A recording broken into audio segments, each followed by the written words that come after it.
తిరుమలలో ఫిబ్రవరి 4న రథసప్తమి జరగనున్న సందర్భంగా మాడ వీధుల్లో ఏర్పాట్లను టీటీడీ చైర్మన్ బిఆర్ నాయుడు పరిశీలించారు. ఈ సందర్భంగా ఆయన మాట్లాడుతూ గ్యాలరీల్లోని భక్తులకు ఎప్పటికప్పుడు పబ్లిక్ అడ్రస్ సిస్టమ్ ద్వారా అవసరమైన సమాచారం చేరవేసేలా ప్రకటనలు చేయాలని అధికారులకు సూచించారు. భక్తులు గ్యాలరీలోకి ప్రవేశించాక వారికి కావాల్సిన అన్న ప్రసాదాలు, తాగునీరు, మజ్జిగ తదితర సౌకర్యాలను క్రమం తప్పకుండా అందించాలని సూచించారు.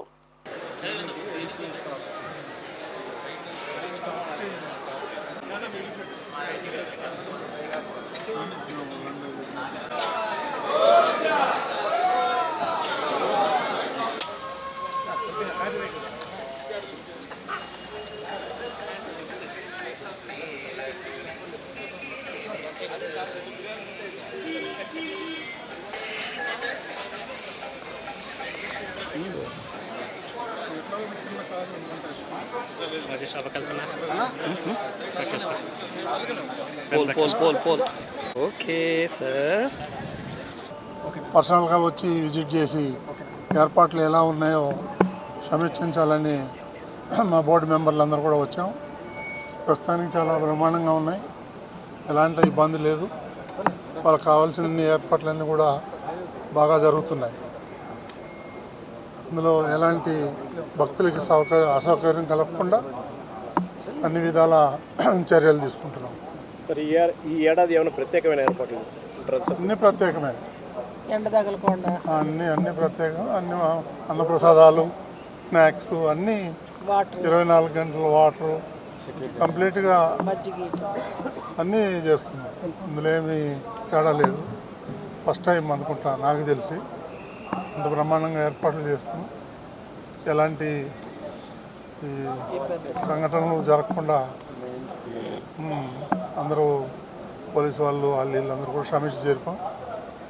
అంత సజావుగా జరుగుతుందని దేవుణ్ణి రథసప్తమి నుంచి అన్నదానంలో అడిషనల్గా ఒక ఐటమ్ యాడ్ చేయాలని చెప్పి ఆలోచన అవుతుందండి. అది ప్రిపేర్ అవుతుంది. దానికి కొంచెం మ్యాన్ పవర్ తక్కువ ఉంది, రిక్రూట్ చేస్తున్నారు, త్వరలోనే పెడతాం. సార్ అంటే 2 లక్షల మంది దాకా వచ్చే అంచనా ఉంది. అయితే గ్యాలరీలో 1,40,000 వరకు సరిపోయింది. 1,80,000 మంది పడతారు.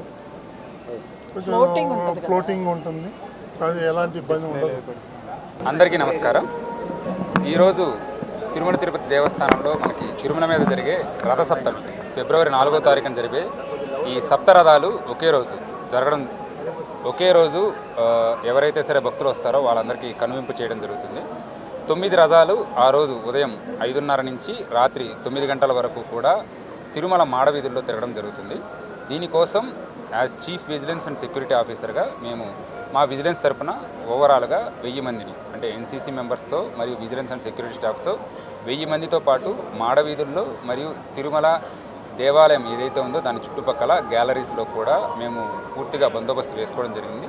దానికి సంబంధించి ఏ గ్యాలరీస్కి ఎటువంటి నిబంధనలు ఉన్నాయి, ఉన్న 137 గ్యాలరీస్లో ఎటువైపు నుంచి ఎంట్రీ ఉంది, ఎటువైపు నుంచి ఎగ్జిట్ ఉంది, ఏదైనా సరే ఇన్సిడెంట్ జరిగినప్పుడు ఎక్కడ ఫైర్ వెహికల్స్ పెట్టుకోవాలి, ఎక్కడ మెడికల్ సంబంధించిన వెహికల్స్ పెట్టుకోవాలి, అలానే మెడికల్ సిబ్బంది ఎక్కడ ఉండాలి, దీంతోపాటు ఏదైనా ఎమర్జెన్సీ సిచ్యువేషన్లో ఎమర్జెన్సీ ఎగ్జిట్స్ కూడా ఎలా ఉండాలి, టోటల్గా 27 ఎమర్జెన్సీ ఎగ్జిట్స్ మనం పెట్టుకోవడం జరిగింది. వీటన్నిటికీ కూడా కలర్ కోడింగ్ పెట్టుకొని ఎటువంటి పరిస్థితుల్లో అయినా సరే మనం ఎటువంటి ఎమర్జెన్సీ పరిస్థితులు ఉన్నా అత్యవసరంగా ఎవరినైనా ఎవాక్యువేట్ చేయాలన్నా కూడా దాన్ని అంతా కూడా ప్రాక్టీస్ చేయడం జరిగింది.